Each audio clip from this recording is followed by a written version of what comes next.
reka nsuze kandi nkwifuza ibihe byiza icyumweru gihire agatongo nitwa Niyonizera Mustafa Emmanuel ninjiye mu makuru agezweho kano kanya kuri Impuguke Info.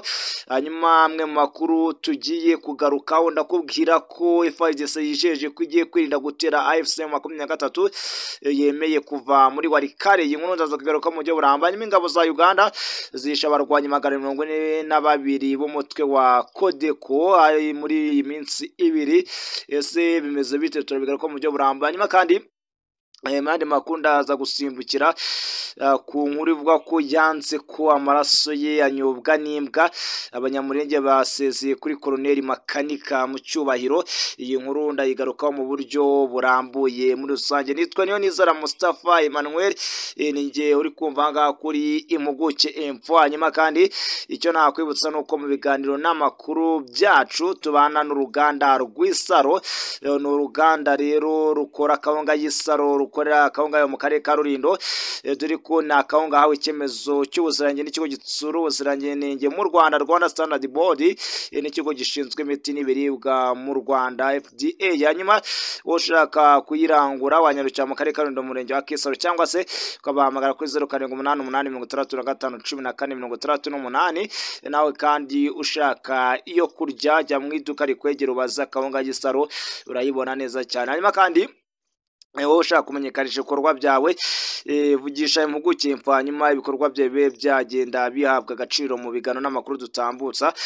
Ku bindi bisobanuro wahamagara cyangwa se ukarikira iyi nimero ya WhatsApp ngiye kukubwira ni 0788353092. Ababishinzwe barakwakiza yombi nta kibazo na gito kibayeho muri rusange. Niyonizera Mustafa Emmanuel niwe mugiye kubana muri aya makuru yo kuri kino cyumweru ku gicamunsi. Twiza ko n'abantu mwese mukomeza kugenda mugira icyumweru cyiza. FARDC yijeje ko igiye kwirinda gutera AFC 23 yemeye kuva muri Warikare. Igisirikare cya Repubulika Demokarasi ya Kongo FARDC kiratangaza ko nacyo kigiye kwirinda kugaba ibitero ku mutwe wa 23 nyuma yaho uyu mutwe kwa gatandatu wemeye kuva ku bushake mu mujyi wa Warikare wari warigararuye n'uyu mutwe mbere yaho gato. Umuvugizi wa FARDC yitwa General Sylvain Ekenge yatangaje ko bemeye icyemezo cya AFC 23 cyo kuva muri centre ya Warikare nk'uko bagendaga bigarukaho. Hanyuma kandi uyu mujenerali avuga ko nyine nabo bagiye kwirinda icyo aricyo cyose, ndetse yewe bagomba kugabanya amakimbirane ndetse no gukomeza inzira ya Rwanda ndetse na Nairobi. Aricyo nagenda nkubwira. Cya 19 Werurwe 2025 arigaruye umujyi wa Warikare inyuma y'uko ingabo za FARDC zari ziri urimo ziwurinze nyine zizafasha icyemezo cyo kuwutaza gahunga zihungira ahitwa Ikisangani. Aricyo nakubwira mu itangazo ryayo AFC 23 yasezeranyije ko ubushotoranyi bwose cyangwa se ibitero bishya by'ihuriro ry'ingabo za guverinoma ku baturage harimo mu bice nyine babohoje no ku birindiro byabo bita nyine biganisha guhindura iki cyerekezo. Akaba aricyo nakubwira rero kuri AFC 23. Urumva ko n'ingabo za FARDC zimaze kwemera ko zitashobora kongera kugaba ibitero rero kuri mu 23. Akaba aricyo nakubwira muri rusange. Gatuve kuri iyi ngingo gato, turacyari muri Repubulika Demokarasi ya Kongo. Ingabo za Uganda zisha abarwanyi 142 umutwe wa Codeco nibura mu minsi ibiri ishize. Nyuma imaze gusohoka igisirikare cya Uganda cyatangaje ko ingabo zacyo ziri mu burasirazuba bwa Repubulika Demokarasi ya Kongo zisha abarwanyi 142 umutwe witwaje intwaro wa Codeco.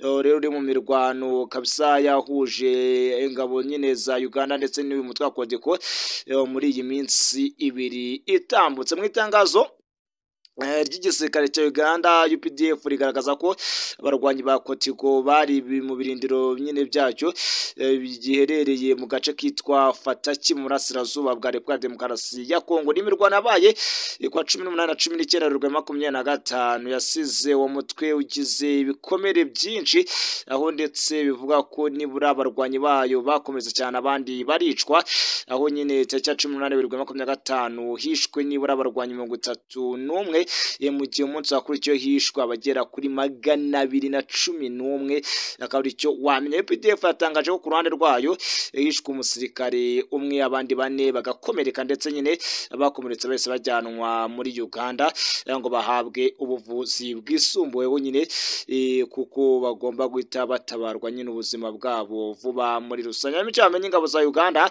zagiye muri kara gace mu rwego rwo gukumira inyeshyamba z'umutwe wa IDF zikomeje guteza ibibazo by'umutekano muke mu gihugu cya Uganda. Ni igikorwa ingabo za Uganda zifatikanyije muri za FARDC muri operasiyo yiswe operasiyo Suja akaba aricyo wamenya rero muri rusange kuri iyi ngingo. Hanyuma igisirikare kandi cya Uganda cyatangaje ko kandi umutwe wa Codeco ugira uko ukorana bya hafi na IDF wari unaherutse kugaba ibitero bikorwa by'urugomo nyine ku baturage b'abanyekongo bari mu ntara ya Ituri by'umwihariko abo mu bwoko bw'abahema akaba ariko bimeze. Hanyuma ibyo bitero nyine byasize abaturage benshi basize ubuzima barimo n'abagore n'abana ndetse yewe naho bari batuye haza kuba hangizwa bikomeye cyane n'aba barwanyi ibo mutwe bituma nyine bamwe baza kuba bakwira imishwari. Ingabo za Uganda ziri muri Fataki ndetse na Bunia yewe na Mahagi mu rwego rwo guhangana n'imitwe yari imaze igihe yarabujije amahwemo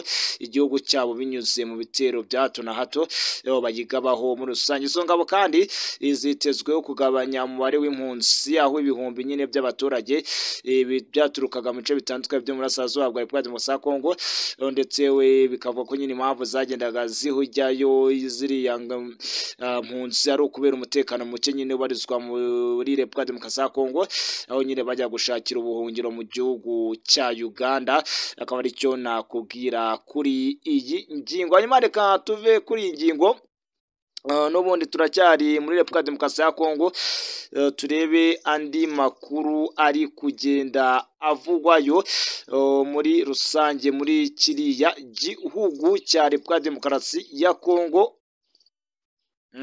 Turebe uburyo bimeze dore ko iki gihugu kiri mu bihugu kuri iyi si ya rurema byaba byarashegeshwe n'intambara kuva nanjye namenya ubwenge. Iki gihugu rwose kiri mu bihugu byagiye bihura n'intambara zikomeye cyane. Hanyuma reka turebe yanse ko amaraso ye anyobwa n'imbwa ni titiri mu kinyamakuru Igihe.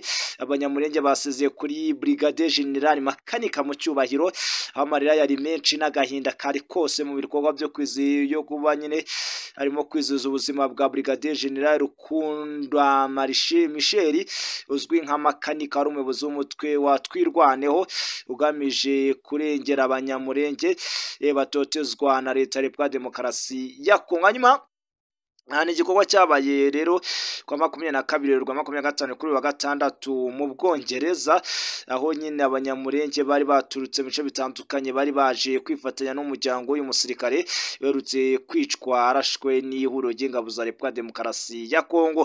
Brigadier General Makanika yishwe kwa 19 Gashyantare 2025 yaguye mu rugamba rwo kurwanya ubutegetsi bwa Kinshasa bwakunze kwica abanyekongo bavuga ikinyarwanda by'umwihariko Abatutsi ndetse n'abanyamurenge.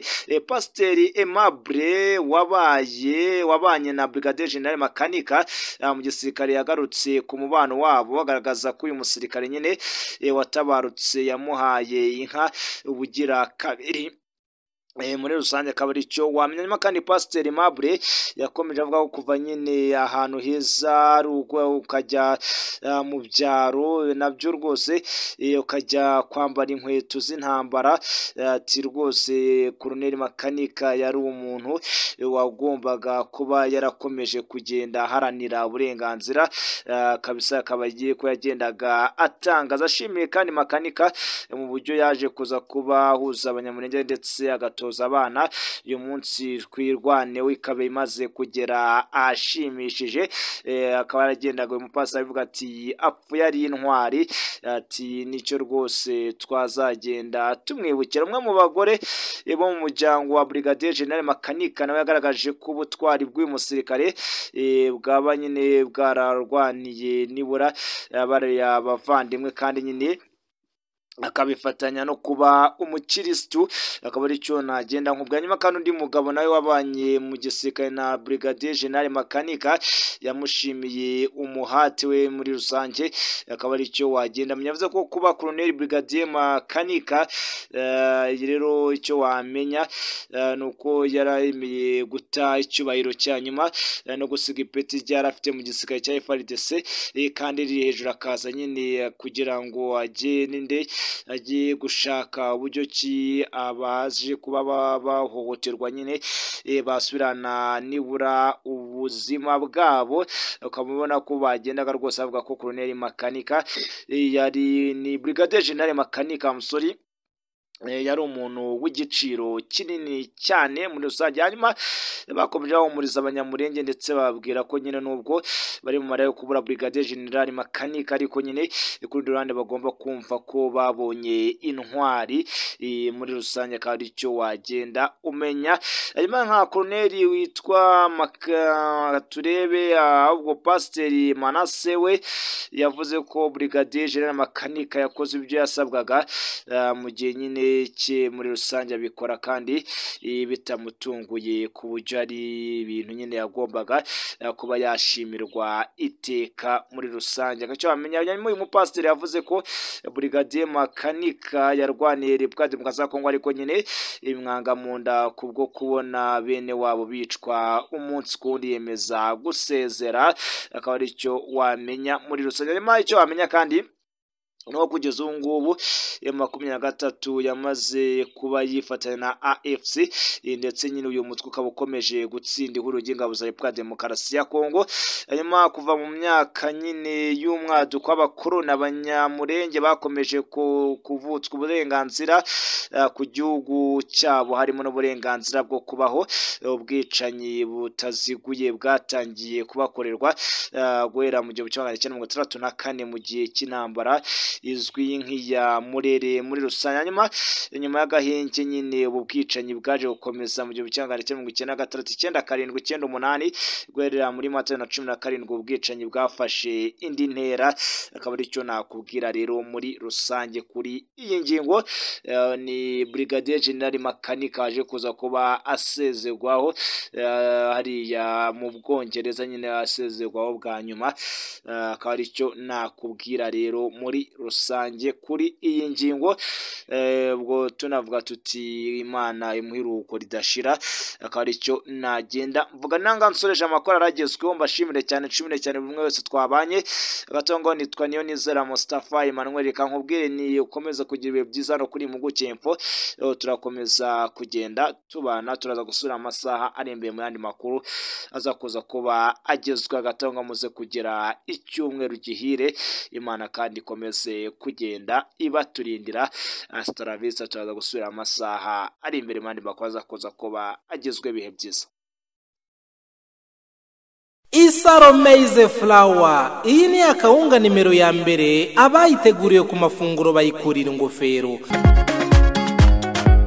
Baturage mwifuza gucukubira n'imirire mibi ndetse mugahorana imbaraga mu mubiri, mbayiteyemo kutabura akawunga yitwa Isaro ku mafunguro yanyu. Akarusho kandi nuko ari kawunga yahawe icyemezo cy'ubuziranenge n'ikigo gishinzwe ubuziranenge mu Rwanda, Rwanda Standard Board. Kawunga y'Isaro murayisanga ku maduka atandukanye mu gihugu. Abifuza kurangura namwe nimudusange ku ruganda rwacu ruherereye mu Kisaro mu karere ka Rulindo, cyangwa muduhamagare kuri 0788 65 14 68 tuyikugerezaho wifuza.